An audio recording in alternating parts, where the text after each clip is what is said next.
Baseball hitting instruction to stop rear elbow racing bat drag.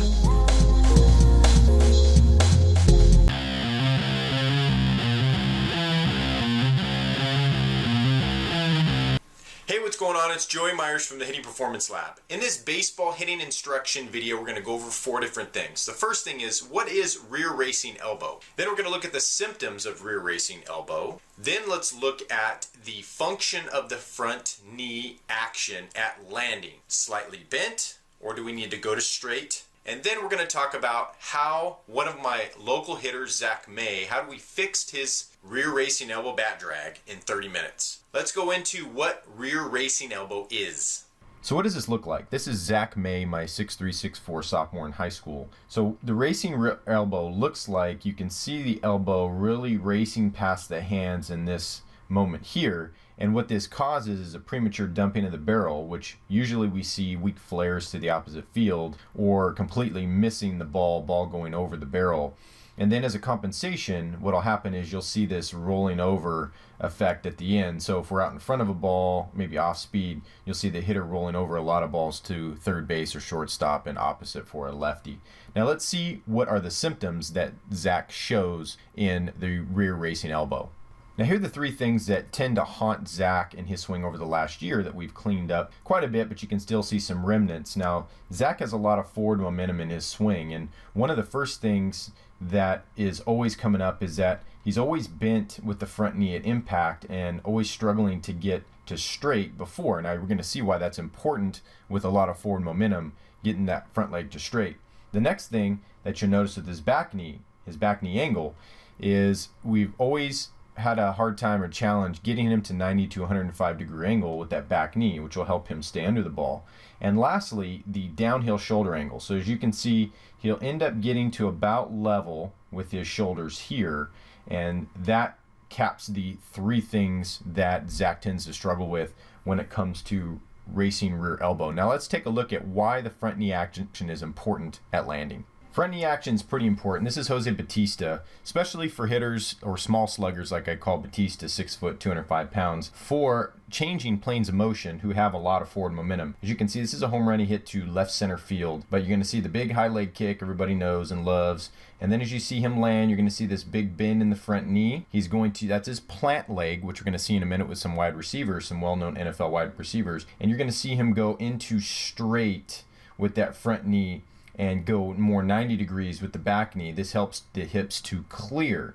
Now this is a bit different from what something, say, Mark McGwire would do. Just show a picture here, an image of what McGwire looks like at impact, where he has that slight flex in the front knee. Well, McGwire really didn't have a lot of forward momentum. So let's take a look at some well-known wide receivers and see what happens when they have to change planes of motion. Now take a look at some of these wide receivers. There's Armonte Edwards, among others. And what you're going to see is these guys are moving really fast, a lot of forward momentum, and what you're going to find is that they're going to get really small before they go into turning, whether they're going forward to sideways or they're cutting and coming in towards the quarterback. But you're going to see this lowering of the body as they change directions. They're planting that leg, whether they're cutting to their left, they're going to plant their right leg nice and bend, and they're going to straighten that leg as they push into the ground and use ground reaction forces. But over and over again, you can see them going forward, you can see them drop and turn, drop and turn.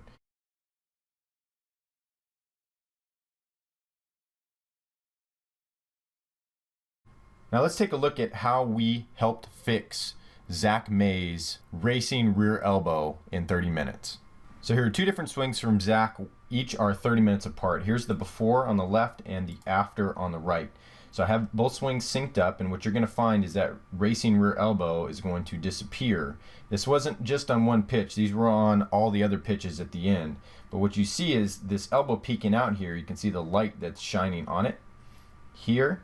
And if you look over here, it's gone. That elbow is pinned into the rib cage where we need that position most. So we saw this within a 30-minute window period. Now what do?